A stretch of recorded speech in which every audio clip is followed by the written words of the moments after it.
Welcome to the Innovation and Compliance Podcast, part of the Compliance Podcast Network. Join us every week as we talk with industry innovators who are making compliance to help business run more efficiently and at the end of the day, more profitably. Here's your host, Tom Fox. This episode is sponsored by Lexis Nexis Risk Solutions and RegTech Pulse. RegTech Pulse examines the latest industry and technology trends that help organizations fight financial crime and streamline payments so money and goods can move safely and securely around the world. Industry experts across the world join the conversation to discuss their insights and share best practices. The RegTech Pulse is brought to you by Acuity, a Lexis Nexis Risk Solutions company, which helps power compliant and assured client transactions to build an interconnected and trusted financial ecosystem. This is Tom Fox. I'd like to welcome you to a special 200th anniversary show. This episode is sponsored by Acuity, a Lexis Nexis Risk Solutions company. I hope you enjoy this episode as much as I've enjoyed bringing the last 200 episodes to you, and I look forward to bringing to you 200 more. Hello, everyone. This is Tom Fox. Welcome to our special 200th anniversary episode. Today, I'm extremely thrilled to have with me Dan Skolnick. I get that right? Yes, you did. Who is the VP of Product Strategy for Financial Crimes at Lexis Nexis Risk Solutions. So Dan, first of all, welcome and thank you so much for celebrating this special anniversary show on innovation and compliance. Congratulations, Tom. It's a topic near and dear to my heart. Well, Dan, could you tell us a little bit about your professional background? Yeah, I was one of the founders of Safe Banking Systems about 20 years ago. About 3 years ago, we were acquired by Relics Group, which owns, of course, Acuity and Lexis Nexis. In that time, we managed to build a business focused on sanctions and PEPs and other types of screening, and in general, helping banks to mitigate, I would call it counterparty risk, third-party risk from a regulatory perspective.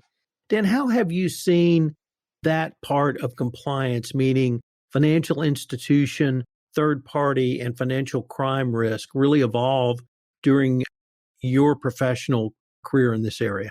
I've seen it evolve a great deal. I think when I first started, the top of mind was sanction screening for OFAC. At that time, that's really was the bread and butter of this industry. And I think within a year of my starting in this industry, we had the USA Patriot Act, and now we've got to identify politically exposed persons. So the shortest way to put it is it's gone from looking for a very specific group of people in a very specific stream of data, namely payments, to a much broader requirement of identifying potential sources of risk across your customer base.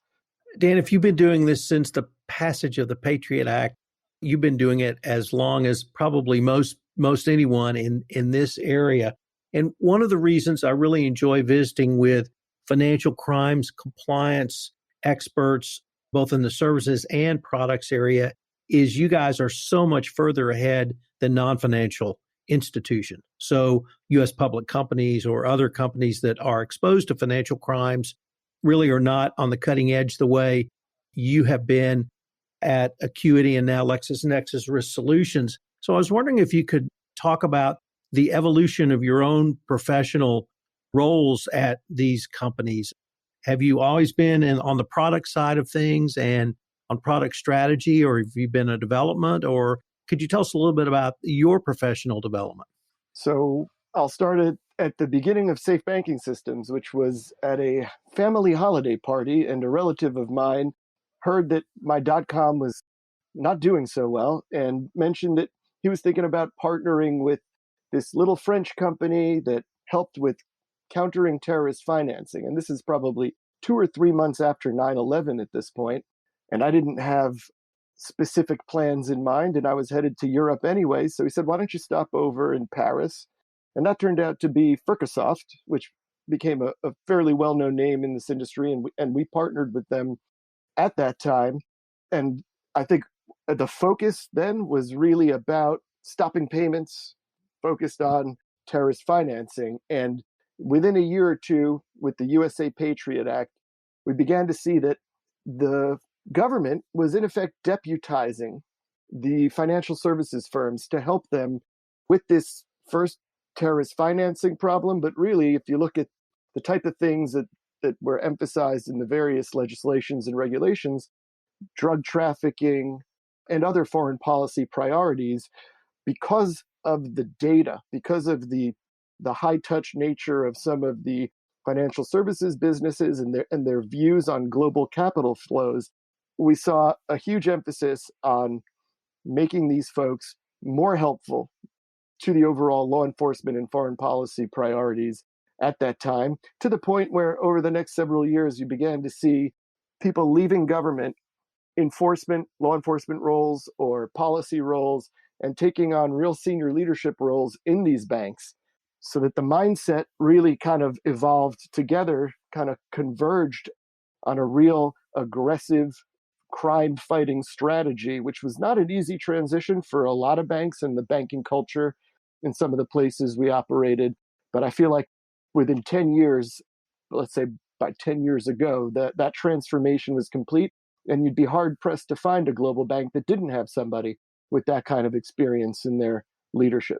Dan, in doing some research for this podcast, I came across a phrase I had not previously been aware of, and that's failed payments. And I was wondering if you could tell us what a failed payment means in your industry, and then what's the global cost of failed payments? Well, one of the consequences of the emphasis on detection and prevention of terrorist financing, because it's real time. A lot of the regulations out there, you can satisfy the requirements by looking backwards at historical data. But when it comes to sanctions compliance in particular, you've got to stop payments. You've got to prevent these transactions from going through altogether. So you're dealing with real time, with very little information, and not enough to conclusively determine whether the person in a given payment, originating it, benefiting from it, is actually on this list. So you need a human to intervene in most cases where you have a potential match. And because of the nature of the international payment networks like SWIFT and the domestic payment networks, you have a time limit on these things. You can't launch a deep investigation. And you combine that time limit with the strict liability nature of the punishments for violating the sanctions requirements. And in many cases, banks, especially in the earlier days, would err on the side of stopping a payment if they couldn't prove that it was an innocent person, versus taking the more conventional jurisprudential notion of innocent until proven guilty. Net result is that you accrue fines from the payment networks. You can irritate your clients as well as your correspondent banks who are in that chain of payment. And as payment flows going through these filtering systems have increased, initially it was only cross-border payments, but increasingly you see also domestic payment flows being screened for these sanctioned entities. You're stopping an increasing rate of these payments, and that's adding up to significant costs for the banks, both in terms of fines as well as reduced customer service. I've seen a real priority on efficiency in the last several years. So I was wondering if you might be able to talk about some of the 2 or 3 top solutions that Acuity and Lexis Nexis Risk Solutions have in this space. So focused on this area, our big brands are Fircosoft, who I would say is, if not the industry leader, one of the industry leaders in providing the technology to screen payments for sanctions across many different languages. And truly, it's a global provider for the global banks, for the enterprise class, and targeting different types of institutions, maybe not always banks, but also looking at corporates and non-bank financials who increasingly have to establish similar programs to the banks. We have solutions by the name of Bridger, Compliance Link. Those are 2. And then in general, moving slightly outside of the regulatory compliance space, but in terms of facilitating payments, we have brands like Banker's Almanac which provides routing information for payments, very complementary to our regulatory compliance business, as well as Apply Financial. And that's really just scratching the surface of the data and software assets that we now have at our disposal as part of this larger company, which in fact left me very excited a few years ago when we were looking for investment and considering a potential exit. When Relex came into the table with all of these opportunities, it was incredibly exciting, and it's playing out that way. I'd now like to turn to one specific solution or set of solutions: decision memory and decision reapplication. First of all, could you tell us what decision memory and decision reapplication is? And then I'd like to turn to some of the specific benefits that they bring. So could you start off by telling us what decision memory and decision reapplication is? Sure, Tom. So this is a good segue from the efficiency concerns that banks have today. For the early part of my time in this industry, there was very little care taken to false positive rates, to overall throughput, payment throughput in a given time frame, because the main concern was building a program to comply, was in effect detecting these things. Over time, as the lists of bad guys have grown, as the jurisdictions which prepare such lists have grown in number, and as the payment flows going through these systems have increased, there's an increasing need for these banks to drive efficiencies, in part to avoid fines and payments, but in part so that they can have their folks, their investigators, focus their efforts where they can best mitigate risk for their institutions. And that is not by looking at things they've already seen. Now, in some worlds, account screening or know your customer, this is not all that difficult a mechanism to achieve because the data are pretty static. You have lots of information about people. So answering the question of, is this guy in the payment the same as this person on the watch list, is a relatively straightforward thing. In the payments world, where many times none of the parties are actually your customers, if you're a correspondent bank, or only one of them are your customers, you don't have all that much information, and you don't have enough information to quickly determine that. So what decision memory is a way for the system to recognize that you've seen this payment before, or you've seen this potential match before, and you've adjudicated it a certain way. So let us suggest for you what the correct adjudication is, or let us go ahead and clear it for you. Broadly speaking, that would be what decision memory and decision reapplication would be. In the payment space, it needs to be a bit more sophisticated because every payment is a new piece of information. It doesn't necessarily track to historical things. So you have to develop pretty interesting techniques or heuristics for recognizing that you've seen this before and that it's okay to release it. Decision reapplication represents Fircosoft's implementation of this methodology for specifically sanction screening and payments. And it's an implementation of a technique called robotic process automation. So I wouldn't call it an artificial intelligence, but basically it watches what you've done in the past, it learns from it, and then depending on how you configure it, it'll take what you've done in the past and apply it to a similar scenario in the present and in effect release payments for you. It has to be tuned very carefully, and it's a little bit involved in the configuration, but in many cases it can reduce efforts by 70% because people often transact with similar patterns over time, and a system that can detect that can drive huge efficiencies. So Dan, risk remediation in the context of the decision memory tool, how does that add value for your clients and customers? Well, I think the key thing in terms of deploying a decision memory or reapplication system is to make sure it is only going to release payments you are completely confident deserve to be released.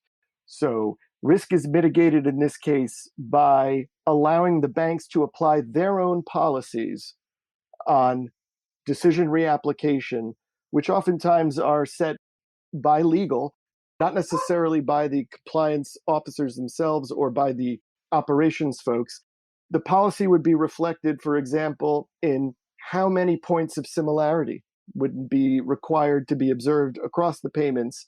How many times do humans have to have taken a similar decision previously before the system will take it for them? I would say that those are the big important risk remediation aspects of decision reapplication. We have mentioned the Patriot Act in this podcast a couple of times, but I think we'd be remiss if we didn't talk about the anti-money laundering law of 2020, which was passed on January 1 of 2021 by Congress this year, which is literally, or not literally, but perhaps the largest update to the Patriot Act since the Patriot Act was initially implemented. And if I could also overlay, we've certainly had a change in administrations since that time. And it strikes me that the decision memory and reapplication solution are even more important now under both the AML law of 2020, or I guess what I should call it the National Defense Authorization Act, because it was in the context of a larger bill. But also, this new administration has made clear that they're going to continue the fight on financial crimes and combat terrorist financing. So it strikes me that these tools are perhaps even more important as we enter now Q3 of 2021. Would that be a fair assessment in your opinion, Dan? It is a fair assessment. And I think your point about the different administrations is a valid one, because there's not a lot of bipartisanship on display in our affairs these days. But one area in which there's been consistent bipartisanship has been in these laws, in these regulations related to anti-money laundering. Even the most anti-regulation candidate usually carves out space to say, but we're not talking about AML here. So I think that the industry expects more scrutiny, more work, more payments to be screened, more insights to be developed about clients, more reports to be made to the Financial Crime Enforcement Network, whoever's in charge. We've been talking about largely financial institutions, but as I said, I see a lot of application moving into much broader market of companies, public companies or non-financial institutional companies that process a large number of payments and may have the same issues that financial institutions have at scale. And so I wanted to maybe ask, is it possible that the solutions you and your colleagues have developed and are developing could at one point have a broader application for any U.S. public company in tech, healthcare, pharma, energy, you name the sector? Yeah, that's been one of the most exciting opportunities since being acquired by the Relix Group and joining Acuity and Lexis Nexis Risk, is as a small company, we had to focus laser-like on our core market, which was top-tier financial institutions in the US and Canada. We had the odd European client, but it was almost always a bank, maybe an insurance company. But since joining Acuity and now Lexis Nexis Risk, our big push has been to look at corporates. NBFIs is a very popular acronym. Non-bank financials is a huge and growing space in terms of fintechs, in terms of payment providers, payment processors. If you look at our sales pipeline, if you look at our sales execution over the last couple of years, and if you look at our product roadmaps, a lot of that is now coming from industries outside our historical core banking sector. Well, Dan, unfortunately, we are near the end of our time for this episode, but I was wondering if our listeners wanted any more information on Lexis Nexis Risk Solutions, decision memory, and decision reapplication, or maybe to follow up with any of the issues or points you've raised today. How could they do so? Well, you could certainly go to our website, both the acuity.com and risk.lexisnexis.com are highly informative about our products, about our markets, about some case studies from clients across these different sectors we've mentioned. Well, Dan, based upon what you've told us today, the innovations that you and your team have come up with, and frankly, it sounds like you'll continue to come up with, I hope there's an opportunity for us to continue this conversation. I would enjoy that, Tom. Thanks. Thank you for sharing this significant episode with me, Dan. I really appreciate it. Thank you. Have you ever wanted to start a podcast? Do you have an idea which you think would be helpful to the compliance community? Do you have a great story to tell? If any of these are true, why don't you start a podcast and put it on the Compliance Podcast Network? I've partnered with One Stone Creative to create a end-to-end solution for you to tell your story on the Compliance Podcast Network. If you have questions, please email me at tfox@tfoxlaw.com. I hope you've enjoyed this podcast, and more importantly, I hope you will tell your story with your podcast on the Compliance Podcast Network. If you want to stay up to date on the latest innovations in compliance and help your business run more efficiently, subscribe to this podcast and help spread the word by leaving a review.